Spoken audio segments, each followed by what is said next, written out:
This week in gaming, February 9th, 2025. So I did this last week and no one noticed, but I've been messing around with the endings of the numbers. So I think last week it was like did I say November? What's wrong with my brain? February. I think last week it was like February 2nd. I think we did it. And I said February 2nd, turd. It was like RD at the end. I don't even know how you would pronounce that. Who you watching it with at Zeniverse Live? I'm just going to a bar. I'm just going to go to a sports bar. That's what I did last year, and I had a lot of fun. Usually they have... I went to this one place that had, like, a big barbecue brisket that they were making, and it was, like, $5 a plate, and I was just... Oh, it was so good. Sigh. What do you mean, sigh? Some weirdos watch the Super Bowl. What do you mean some weirdos watch the Super Bowl? Everybody watches it. Are you talking about in, like, Europe? Like in Europeans watching it, because it is kind of weird that Europeans just decide to watch it on the Super Bowl, but without following the season. But anyways, today we're going to be drinking another Mac and Jack's African Amber. It's so hard to orient it with the camera. This is like one of my favorite beers, honestly. It's brewed out of Bend, Oregon. Is that where it's from? Let me check. Let's. No, it's from Washington. Let's go. Wait, where in Washington? Redmond, Washington. That's north of me. I didn't even know it was today until your stream title. Yeah, I literally didn't know it was today until like 4 days ago. Like very recently. So this week in gaming, February 9th, 2025. We're going to start off with some wins and fails. Sony continues their L streak and Return of the King. What could that mean? Well, let's take a look at it. So our first fail of the day, or the week, is PlayStation's network outage. I'm sure you guys have heard about this. Sony's bad press continues this week with a 24-hour outage of their entire PlayStation network. Fans are growing increasingly frustrated as Sony refuses to explain why this is happening or what it is. And historically, they probably got hacked again and all your information is already stolen. So if you have any bank account information with Sony, it might be worth changing or like getting a new card because that shit is stolen and on the black web right now. And they're not going to tell you until like 3 months from now. They'll be like, hey, so like 3 months ago, don't be mad, but you lost everything. They have your address, they have your social security number. I don't think you need that to make a PlayStation account, but they definitely have your payment info. This is what, like the 20th time PlayStation has been hacked. It's crazy. PlayStation has literally the least safe and secure network in the world. In the entire world. Worst cybersecurity team ever of all time. It's unbelievable how consistently they get hacked. So yeah, they made a statement on X, and they said, we are aware some users might be currently experiencing issues with PSN. You're aware that some users might be experiencing issues? How about all of them, dude? What the fuck do you mean? And then this person sums it up pretty well. He says, unacceptable lack of communication. We pay for your services. Many people make plans to play together on the weekend. You have allowed a disruption in services we pay for and plan for without communication with us about what is happening. Reimbursement would be the thing to do. I don't even think reimbursement is enough, to be honest. Like, I honestly, their service is so bad, it should be free. It should just be free. The fact that they require you to pay to use, for the privilege to use your own internet connection is fucked up. I hate it. It's unacceptable. I'm an American football team at, wait, hang on. I'm in a American football team as manager / logistics / social media manager, so I do watch football, but not often, and Europe doesn't have a big league, so sometimes I watch some American game. What do you mean you're a manager, logistics manager, a social media manager for a football team? And what, are you pranking me? What? Anyways, that's the fail with Sony today, but don't worry, there's more, because we have a bonus fail. Huh? Oh, I see what happened. Yeah, okay. I forgot that last second I changed it. So we don't have a bonus fail. It's just I made it its own story. So sorry about that. I guess I fucked up the order. So okay, so no bonus fail. We're going into our win. Rooster Teeth is back. The original founder, Bernie Burns, purchases Rooster Teeth once again after selling it to Fullscreen, which, fun fact, was a network that I used to be signed to. Fullscreen fucking sucks, by the way. They kill anything that you're a part of. Do not deal with them. I don't think Fullscreen even exists anymore. I'm pretty sure they went under as well. This deal was acquired by his independent business, Box Canyon Productions, but does not include the anime series RWBY, which is a bummer, but I mean, with Bernie Burns back behind the wheel, you know, anything can happen. So I guess we'll see. Let's take a look at their announcement real quick. I'm looking forward to it. Rooster Teeth used to be a powerhouse within the Unity space. It was the YouTube space. It was probably the biggest like content business that existed, other than maybe the Mythical Studios or like Mr. Beast's studio, but that's a little bit different. I'm talking about like a conglomerate of different YouTubers working together, because at one point Rooster Teeth used to be an umbrella corporation, not like the the one from Resident Evil, but it used to be on the top and it had Funhouse underneath it and another little known YouTube channel called Cow Chop, which was honestly one of my favorite channels for a long time. And they were pretty on top for a while, but they started falling apart. I think it has to do with the corporatization of everything. I think a lot of people don't like it. And it's difficult to get that many YouTubers to work together, especially when they go off and do their own side projects and start getting their own success. And then they want to work solo, like the Slow-Mo guys or something. No volume on music or video. Oh, shit. It's been silent this whole time. Brother, somebody could have told me sooner. Somebody definitely could have told me sooner. Okay, well, essentially what happened here, he opens... Guys? Why the lights off? I'm back from getting milk. Is that the second bonus fail?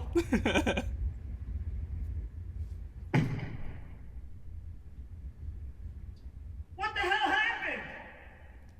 But yeah, that's the bit. All right.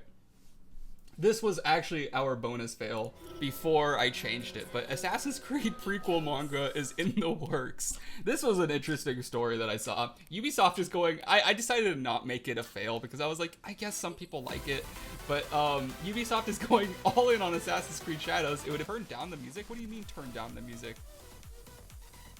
Oh!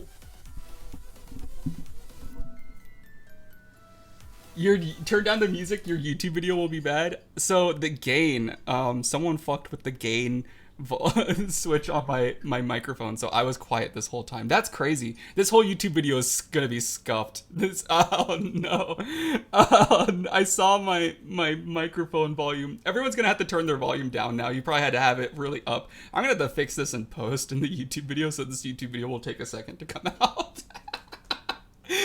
What happened was the gain switch was all the way down like this, so I was like super quiet the whole time. That sucks. And the music wasn't too loud. The music's pretty normal. So as you can tell, when I turn the music back on, you should still be able to hear me. You need a manager for real. I'll apply. Oh man, okay. So let's go back. Let's run it back. So Assassin's Creed Shadows prequel manga is in the works. Ubisoft is going all in on Assassin's Creed Shadows. It would appear the studio is putting everything they have into this final installation of Assassin's Creed, as the company likely hinges on the success of the launch.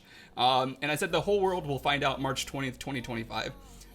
Nah, I'm first, you're second in line.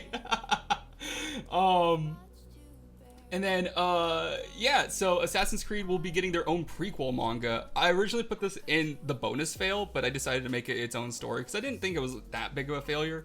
But it's interesting because it's only launching in Japan and then later elsewhere. This makes me think that this is kind of like a peace offering to the Japanese people that they pissed off with their terrible butchering of their culture. So we'll see how this goes. I don't know how this will pay off for them, but we'll find out. Yeah, you right. Here. Might as well. You know what? You guys want to be mod? I'll give you mod. I'll give you mod.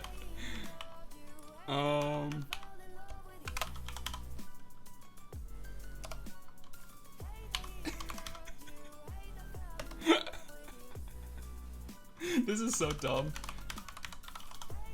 There you go. Stop crying. you can be mods. You've only asked for it so many times. Now, tell me exactly how you're gonna fix my audio issues when I start my stream. Finally. Next up, we have Final Fantasy XIV patch 7.2. This is exciting for me specifically. I don't know who here plays Final Fantasy XIV, but I love the game. And we got a few things. I couldn't find like a trailer for it. Do I look pretty yet? Can I have subscribers? Thanks for the subscription, Mo, to Ghost of Labiel. Anyways, the changelog here, so there's going to be new main scenario quests. There's going to be a new dungeon, new raid, new trial, new Unreal trial. I don't even know what the hell that is. Cosmic exploration, new large-scale battle-oriented duty, new allied society quests, new Hildebrand quests, duty support additions, and PvP updates. So this is a lot of stuff that's been kind of missing from the newest DLC expansion, and this kind of just fills it out. So this is going to be really exciting. We get some new main story quests, as well as some new dungeons, raids, and trials, or at least one of each. And then the thing that I've been hearing a lot of people talk about is apparently there's going to be a mech like a mech game mode where you get to pilot a mech suit. I don't know about that. I couldn't find any footage of it, but I'm very excited to see what comes out of this. So yeah, this is really cool. Very exciting for Final Fantasy XIV players like me. But I understand if no one else cares. But I think this is a good thing. This came from like a 3-hour long, they call it a letter from the developer, I think. It's basically like a Nintendo Direct for Square Enix. Next slide, we have Kingdom Come Deliverance 2, which has been having an incredible launch and appears to be growing each day. The reviews are more positive so far than the first one, with 90% positive versus I think it was 83% positive before. That could change because it's only been out for a couple days, but it looks like people are really, really liking this one. And Polygon's calling it the first Game of the Year contender. So I actually don't know a whole lot about Kingdom Come. I didn't play the first one, and I don't know, like, it looks like something I would like to play, but I don't have the time. But the player count's insane. As you can see, it's actually going up. So it's still on an upward trajectory as of yesterday. And it's very positive with almost 17,000 reviews so far. So, you know, let's keep a finger on the pulse of this one. And, you know, oh my god, what the fuck did you do? What? How did you do that, Mo? What the fuck? Evie, look out. Yeah. Excuse me? Wait, did Ghost do that? I know one of you did that in the fucking mod thing. Give me a second. Give me a second. I cleared the rewards? Oh my god! Did it just activate every single reward at the same time? I didn't think this would happen. You could have crashed my PC. Did you see she was up to her neck and balls? Oh my god. Oh, I know I did try to ban Mo though. What the hell? Oh my god. Well, don't do that again. There's no need to clear them. That's so funny. Hang on. Does that show up in the activity? Oh my god. Yeah, I don't see that. I don't even see that in the activity area, but that's crazy that it sent all of those through. That was basically every single redeem at the same time. Good to know, I think. Oh, yeah. Oh, there's no need to clear those unless, I guess we could do it like off stream, but there's no need during the stream because it automatically redeems them. I think with a lot of these, it expects the person to do something manually, but this is all an automatic system. And apparently clearing it sends it through again. That was crazy. Civilization. Okay, so now we have our next slide. It's Civ 7's botched launch. So it actually hasn't launched yet. It doesn't launch until, I think tomorrow or something like that. But, for the price of $99.99, you too can play an unfinished game. This is the third time in a row that a Civ game has released incomplete. Civ 5 got better with DLC as well as 6, and now we're on 7 and the trend is continuing. Only this time it's at a significantly higher price tag. Most of the negative reviews criticize A, the price, and B, the bad UI design.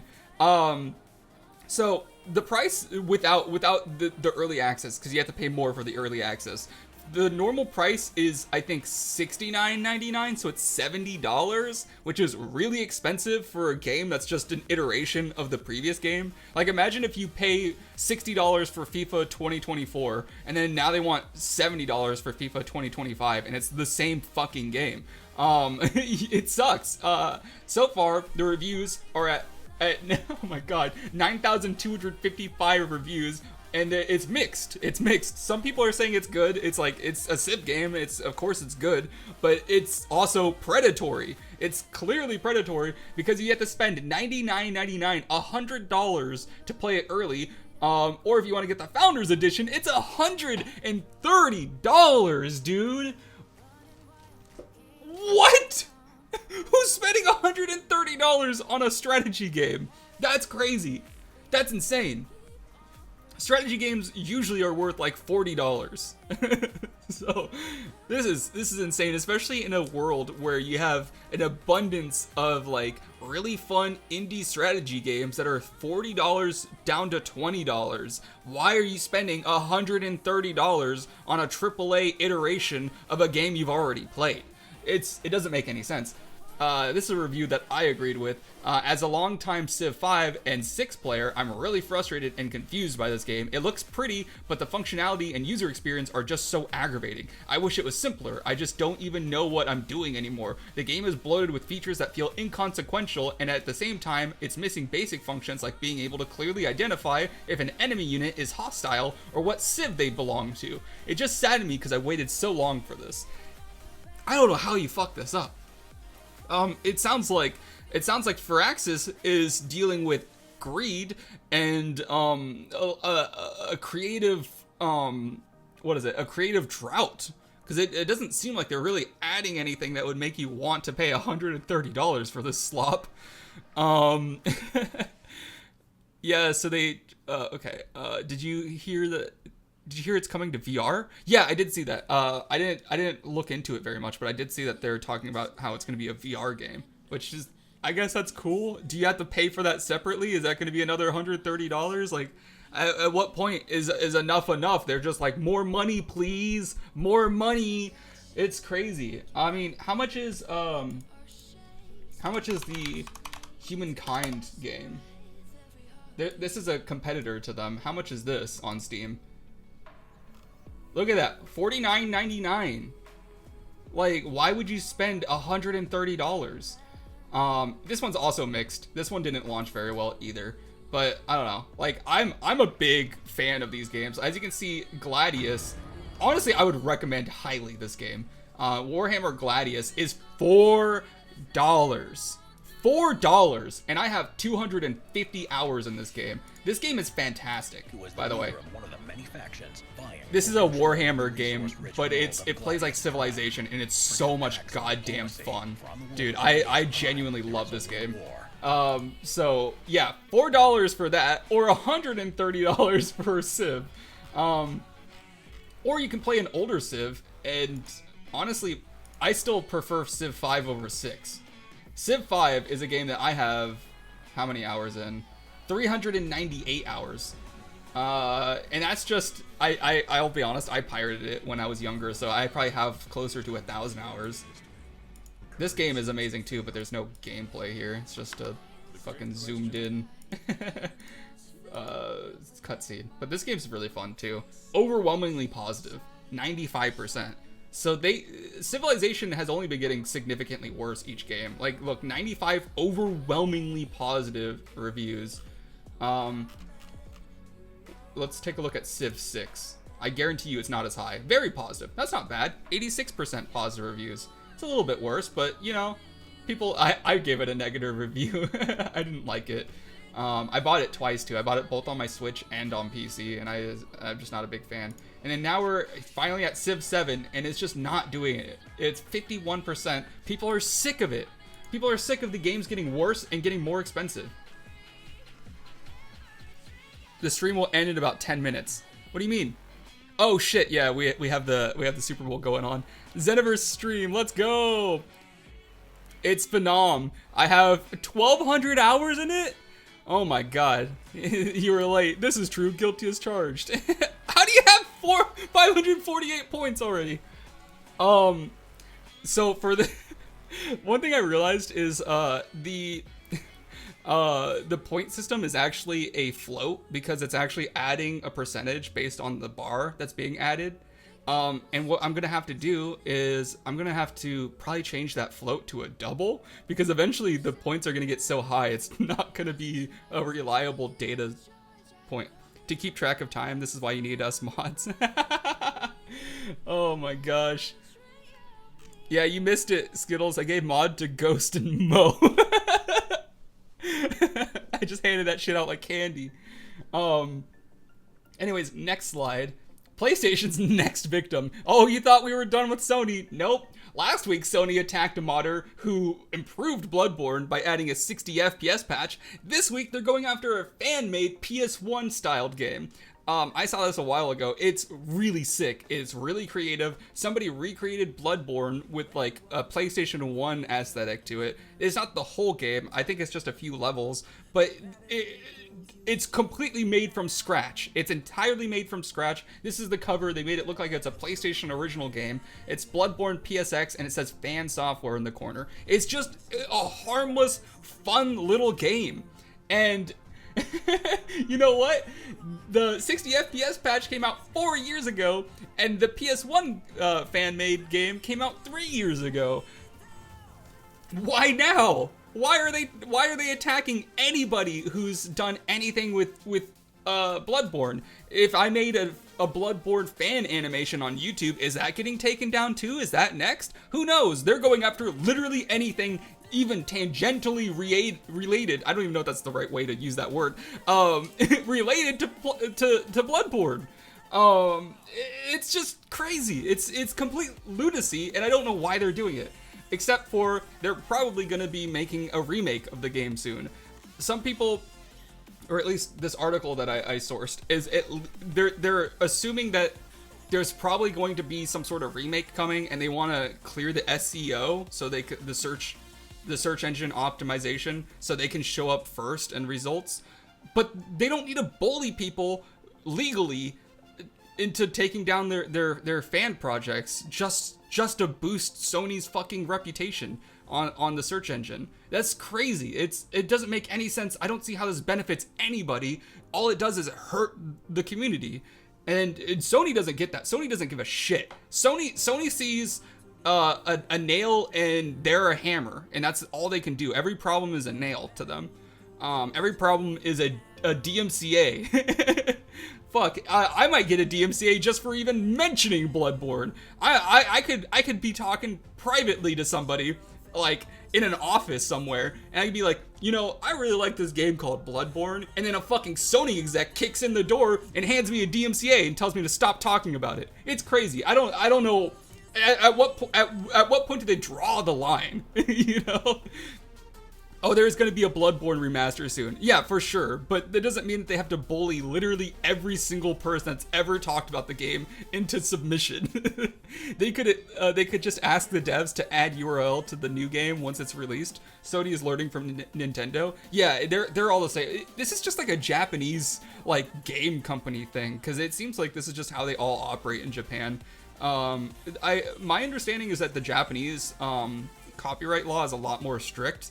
And it's clearly way more abused. Because, I mean, Nintendo sued Palworld after Palworld made a game similar to theirs. So after Palworld came out, they then made a copyright. What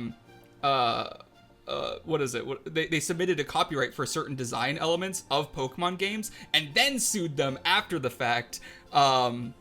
With that copyright as the base. It's crazy. Like, literally the second Palworld came out, they made up new copyrights so they could sue Palworld. It's such a broken system. Anyways, next slide. Xbox will release games on PlayStation. This comes as Sony does a victory lap by bullying smaller creators and souring consumer reliability. Most fans on Xbox and users of the platform have criticized this decision, likening it to Microsoft giving up and showing weakness in this competitive industry. And they're not wrong. I love this meme. I've been seeing this everywhere. It's Microsoft developers hooking up with PlayStation 5, and it's like, are you sure? And it's Xbox in the cuck chair, and they're like, yes. It's such a bad look. It makes them look so weak. But I get it. Like, Xbox did lose the war against PlayStation. PlayStation won, and this is the fruits of their labor. Now PlayStation's free to do whatever they want with no recourse. They can bully any developer they want. They can they can have their entire network go down. They can lose all users' information, and there's nothing that's going to change their standing in their market share. Everyone has their console, everybody has their PlayStation account, and they're not going to fucking move to Xbox. So PlayStation's free to do whatever they want with their massive audience. They could bend you over and fuck you, and there's not anything you're going to do about it. You're still going to play NBA 2K on the PlayStation 6. Like, they know they got you, and they can do whatever the fuck they want. Could they just disable the services in Japan and keep distributing them in other countries? Well, that's the problem, is Palworld is also a Japanese company, so they can't really just not play in that ballpark, you know? They can't just take their ball. Like, that's where they're headquartered. So they have a unique situation. I think that if Nintendo were to try to bully someone else in America, it would be a little bit more litigious and a little bit more difficult. But yeah, the fan software. Yeah, but the fan software stuff. Oh yeah, that's a good point. I have no idea. It's a good question. I think the problem is with fan software. It doesn't matter where you live or what laws you're being challenged on. Big companies like this will destroy you in court. You don't have the money to off rip. You're fucked. Like, you can't even fight it. You can't even take it to like discovery. Like, you won't have the money.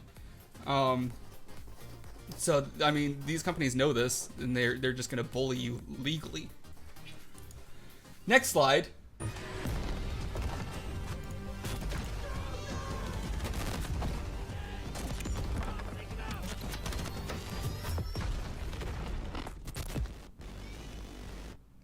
I am so excited for this. Battlefield 6 has been sort of announced. What we know so far is there's an expected launch before April 2026. There's a possible return to form. It looks like they're focusing more on ground combat. It looks a little bit more like Modern Warfare aesthetics. I don't see a whole lot of 2042 stuff going on anymore. You have like a standard AR battle rifle. There's like a fucking an Abrams looking tank in the background, desert camo. Looks like this is probably like a Middle Eastern setting. But the thing I've noticed the most is destruction seems to be back on the forefront of their mind, which is exactly what they should be focusing on. there's going to be 4 studios working on the game. They call it the new Battlefield Studios. So not only is it just going to be DICE, it's going to be Criterion, DICE, Motive, and Ripple Effect all working on it. We know that DICE is going to be working on the multiplayer, Criterion is going to be working on the single player, and then there's going to be early playtests under this new program, or like new thing that they're calling. Come on, mods! This is your first. This is your first chance. I just modded 2 people. There we go. Yeah, there was a little bit of a spam. Does that show up? Does that show up in the? I'm not seeing it. Okay, maybe. Anyways, 5 minutes until the Super Bowl starts. What the fuck? What are you doing, Ghost? Ghost unbanned him. And he banned him again. Ghost is like, I wanted to do it. He unbanned him so he could reban. Oh, I want the credit. Good job, Ghost. Thanks for taking care of that for me. Man, what is Mo doing? Dude's asleep at the wheel. Fuck. Yeah, but there's a new thing called Battlefield Labs, and you can playtest stuff early on there. It's not going to be like Battlefield 6. It seems like they're going to give you like certain things that they're working on in the game that you can playtest. And here's a quick look at the reveal teaser. Defending that last point in breakthrough. Hang on, I need to full screen this. Excuse me? Why did it go back? There we go. Oh my god, now I have this stupid fucking thing in the... I can't touch the scroll bar because of this. You and your squad going together trying to accomplish something. Helicopter crashes into the building next to you, and all of a sudden the roof drops on your head. The vehicle play is the destruction. You've got tanks, you've got It looks like they realized that the destruction is important all of a sudden, because 2042 didn't have any destruction. there was zero destruction in the game. They forgot to put it in. You could shoot something with a fucking 1,000-pound bomb, or hit something with a 1,000-pound bomb, and it would still be fine. How do we continue to build on that and push Battlefield to the next level? I've been playing Battlefield since long before I joined the team. When 1942 first came out, the amount of fun that we all sat down and had 2 with minutes it until the is just, Super Bowl still starts. like a Oh fond memory. no! So in joining the Battlefield team, it was about the opportunity to give that team that space. We might run to a little do bit something over. just more amazing even than they've done in the past. We set out with this ambitious idea of creating this new Battlefield universe. And to make that vision a reality, we had to think big. Each of our 4 studios comes with its own culture and expertise into what we call Battlefield Studios. Wait, DICE is in Europe? One team that spans across the globe and combines. What was that? 20 years I'm of afraid to say franchise what country I thought that was. experience Was that with emerging Finland? talent. Was that Sweden? It was one of them. Was it Norway? DICE has such a rich history with Battlefield. We've been working on it for years and years. But we also want to do something bigger and better than we've ever done before. And you can't do that with one studio. DICE is responsible for the multiplayer part of the game, which incorporates things like destruction systems, class play, squad play, vehicles, gadgets, all of those kind of underlying systems that drive the experience. So here at Motive, we're working on multiplayer maps, and we're also working on single-player mission contents. We're driving a cinematic experience to the level that's never been done on Battlefield. What's interesting is that they're focusing on the campaign again, which I'm excited for. Has a long history. I actually like campaigns and shooters. I think it's kind of a waste when you just make a multiplayer-only shooter. But really still exciting that core audience. It's like, cool, so when people stop playing this game, this won't be a thing anymore. I won't ever be able to play this again in maybe 4 years. We're going to bring that to the table as a fully fledged kind of partner in the Battlefield Studios. That's how Call of Duty is. You literally can't go back and play those old games. They're either full of hackers or there's no one playing them. Battlefield games you can still play though. You can go back and play Battlefield 1. Up until recently, you could go back and play Battlefield Bad Company. Yeah, the And Battlefield we 1 have a campaign was plan really to good. The create a Battlefield 1 new, campaign was exciting future for the phenomenal. franchise, It wasn't even just good, it was alongside our phenomenal. players.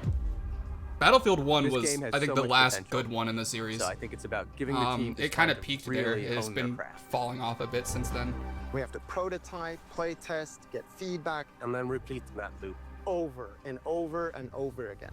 I really like the We have Lawrence to of find Arabia gameplay mission. that really resonates with the players and then build on that. God, Battlefield 1 was also so gorgeous too. It was just so Battlefield Labs unbelievably is our new beautiful. development initiative where players will get to test specific focus areas. Oh, by the in way, game. 1.3 million players have already signed up for Battlefield Labs. We've done similar And I things in haven't the done it past, yet, but so I'm this gonna is need, a I'm whole gonna need to nother do level. that. Battlefield We're 1 is doing my it favorite before we launch the Battlefield. game. I We're agree. doing I it think that with so much more I don't think it's my favorite. It's an I exciting think way for us to interact with our audience. I think before Battlefield things go 3 live might be and my make sure favorite, that what we have is really fun and but polished. Battlefield And we 1 have is to test up there for everything, sure. Combat to destruction to maps and modes. We're Bad gonna test Company all the 2 new is also features really that we're putting fun. out, and we're going to test hardware like weapons, And the trailer vehicles, and memes. gadgets. Yeah. We can try I different played a things, lot of Battlefield but 1 also back in the day. validate what players are expecting for Battlefield. That feedback is Let me see if I crucial can find in something. helping us know what to prioritize, what needs improvement, and what feels like a true Battlefield experience. We're pre-alpha, so now is the time to test all the experiences our teams have been building for our upcoming launch and beyond. Join our Discord where you can learn more about our new closed testing environment. We call it Battlefield Labs. Let's build Battlefield together.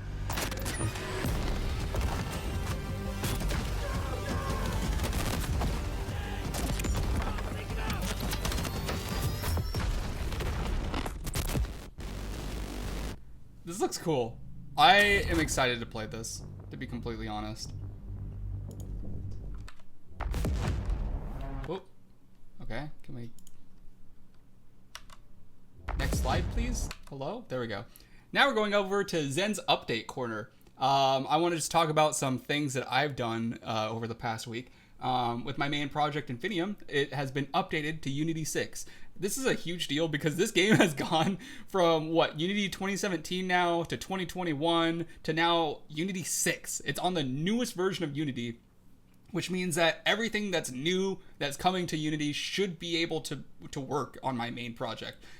This just opens the door for a lot of possibilities, and I'm really excited. It took a lot of work to get everything functional because Unity, specifically with shaders was a huge problem between Unity 2021 and Unity 6, but we got there. I'm very proud of it. I'm proud of the results. And then right after I finished that, I started working on implementing a lunar cycle and a calendar system. So now there are days of the week, there are weeks, there are months, there's a time system, everything's being tracked. And this will help me with the story elements. I can change, because the idea is the island's supposed to change with you as you continue, but if you don't do things quickly enough, things will change on their own. Without you really doing anything. Like, for example, say you don't tip a certain battle in favor of one side, then that side will inevitably lose, and then a consequence will happen. Maybe not to you, but a consequence to that faction will happen. So time is going to be a lot less of an abundance, and it's going to be more of a valuable resource in this game. For each run, you're going to have to be very aware of the time that you're spending.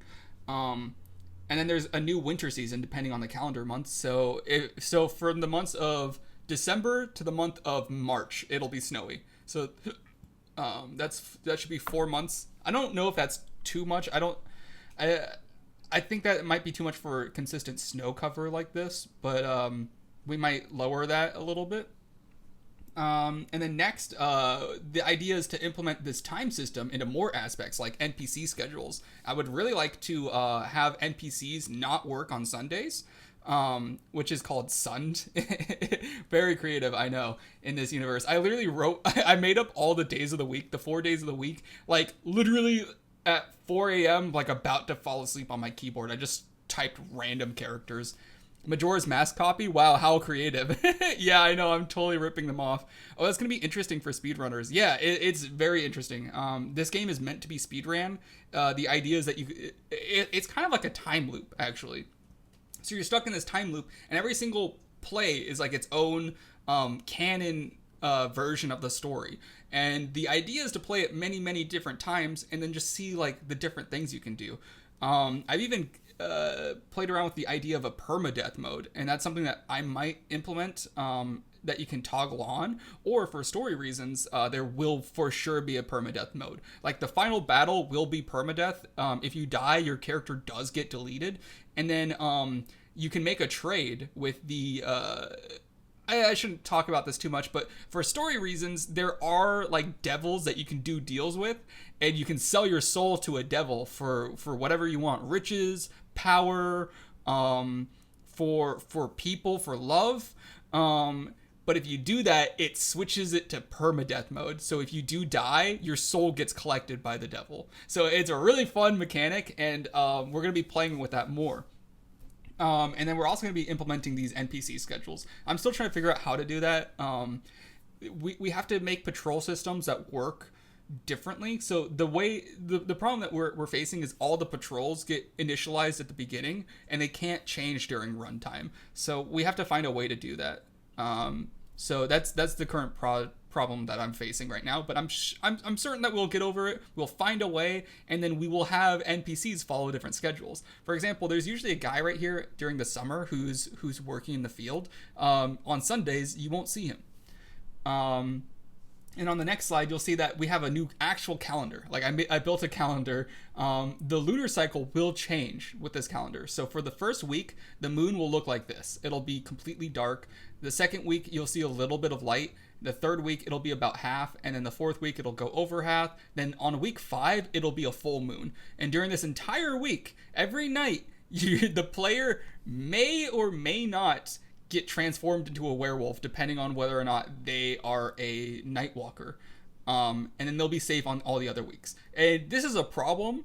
It's also kind of a good thing because you're really strong in your werewolf form. But the problem is every single person, if you're in a town, will attack you. You will aggro everything around you. Even if you're in a dungeon, if you just suddenly transform into a werewolf, everything within like, I think it's like 100 meters will attack it. will just suddenly attack you. It sends out like this broad, it's called a fear attack. It's this massive AoE that triggers every single time you turn into a werewolf, and it afflicts everybody within it with fear. And if they're susceptible to fear, like random civilians, they'll just run away in the opposite direction. But if they're not susceptible to it, like a guard or like a soldier or like a wolf or like any sort of like combatant NPC, they will aggro on you. So it's very interesting. It's especially bad if you do this in the Kabari village, because none of them are afraid, and they will all gang you up. They will fuck you up. So yeah, that's the end of my updates. And let's go into the pro tip of the day. Leave well enough alone. This is just a random image that I got from Google Images. I just looked up Comic-Con, and this is like the first thing that came up. This is some people dressed up in Pokemon stuff, and they will certainly be hearing from Nintendo's lawyers within a few days, if not already. Ash Ketchum specifically is going to be getting a hefty lawsuit, probably for about $1 million for this outfit. Anyways, for example, in any art form, you will have people that either misunderstand or misuse your creation. There are good times to step in, and there are bad times. A good time might be if you made software that someone uses for malicious reasons, like AnyDesk.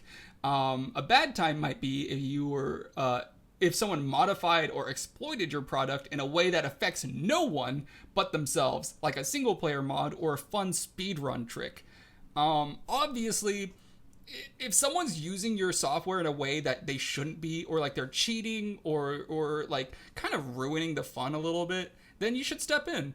But if they're not hurting anybody, like, I don't know, like a 60 FPS patch, don't do anything about it. Leave it up. Don't take it down. Don't fight them on it. It's not hurting anybody. And if anything, it helps build a community around your product. You're hurting yourself when you step in these situations. But if you have people complaining like, hey, I'm playing this multiplayer game you've made and too many people are cheating in it, that's a good time to step in. That's hurting the player experience. That's hurting people. But if someone's cheating in Skyrim, who cares? If you want to save scum in Skyrim, if you want to have a mod that makes you invincible, I mean, you're really only hurting yourself there and the potential fun you could be having. Me breaking your demo lock. Yeah, see, like, if people were to, if people found, like, honestly, Mo, I wasn't really mad about that. I thought that was just interesting. When you found the way to teleport through the walls, I was like, that's cool. I'm gonna try to make it so it's not able to be done again, but I don't hate it, because the idea is, like, if you find an exploit that helps you speedrun the game faster, that's actually kind of fun. That's actually interesting. And then it's really cool because it makes a certain race, or like a certain class, like the swordsman, which is the only one that can use that move, it makes it more viable for speedrun routes. And then I find interest in that, because each time you play a different character, you know, people might think that the swordsman is the meta for speedrunning because of that exploit, and then they find out, like, oh, actually the health hunter can shoot an arrow at this certain target that goes through a wall, and then it helps them speedrun even faster, and then now that's the meta. Like, I love seeing stuff like that. I love seeing those exploits and seeing how people take something that I made and elevate it to a level that's more fun. And why that's important is because most people aren't going to be exploiting the game like that. Only people who seriously care about playing it as quickly as possible will do that. But people who are just trying to have fun aren't going to be doing those exploits. So I don't care. Applies to music as well. People bully me for bad music too much. I'm not hurting anyone, bro. Be nice. Who bullies you for bad music? What the hell? You don't even make bad music. Even, like, objectively, like, your worst song, the Brain Rot with a Side of Metal Pipe, that wasn't even bad. Like, it still had some rhythm to it. That's crazy that people bully you for that. But yeah, so that's all I really have to say about that. But you're right. It does apply to music. It applies to everything. That's why I said in any art form you'll have this. And let's take a look at the wait. Shut the fuck up. You're not making bad. Yeah, exactly, Mo. I needed to save Eevee song on the mobile phones of my family. Wait, you put the Eevee song on your family's phones? Whenever we drive somewhere, we play the Eevee song. That is crazy. What? That's so cute. Anyways, our community highlight of the week is going to Stefan and this amazing Kingdom Come clip that he has.